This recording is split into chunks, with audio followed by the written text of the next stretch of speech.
మొదటి నుంచి మాకు సిట్ మీద ఎందుకు నమ్మకం లేదు అంటే తన పరిధిలో ఉన్న సిట్ ని చంద్రబాబు నాయుడు వేస్తే ఆల్రెడీ తను ఒక జడ్జిమెంట్ ఇచ్చేశాడు కాబట్టి దానికి లోబడే అధికారులు అబద్దాలు మాట్లాడతారు, నిజాలు చెప్పరు.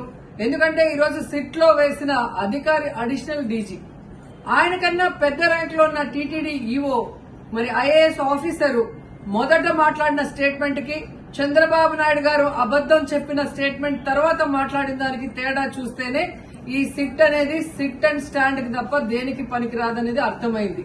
అందుకే మేము మొదటి నుంచి అడిగాము, సుప్రీంకోర్టులో విచారణ జరగాలి, సిబిఐకి డైరెక్షన్ ఇచ్చి విచారిస్తే ఖచ్చితంగా మత కల్లోలాలు సృష్టించాలనుకున్న చంద్రబాబు నాయుడు అనుకో అందరికీ కూడా బుద్ధి చెప్పే అవకాశం దొరుకుతుందని.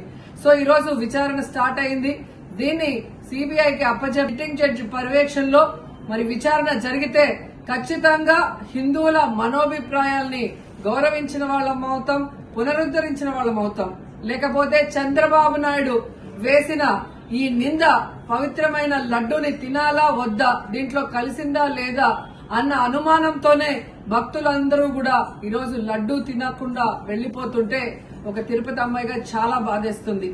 ఈ రోజే అలగర్ కోయిల్ మదురై దగ్గర మరి దక్షిణ తిరుమల చాలా పవిత్రమైన టెంపుల్. ఇక్కడ భగవంతుడిని కోరుకున్నాను, ఖచ్చితంగా సుప్రీంకోర్టు ఇన్వాల్వ్ అయి ఈ కేసును విచారించాలి. తప్పు చేసిన వాళ్ళని, అలాగే అంటే తప్పుడు స్టేట్మెంట్ ఇచ్చిన వాళ్ళందరూ ఎంత పెద్ద పొజిషన్ లో ఉన్నా కూడా వాళ్ళని శిక్షించాలి అని భగవంతుడిని కోరుకున్నాను, సుప్రీంకోర్టుని కోరుకుంటున్నాను. మరిన్ని వీడియోస్ కోసం ఛానల్ ని సబ్స్క్రైబ్ చేయండి, లేటెస్ట్ అప్డేట్స్ కోసం వాట్సాప్ ఛానల్ ని ఫాలో చేయండి అండ్ లింక్ డిస్క్రిప్షన్ లో ఉంది.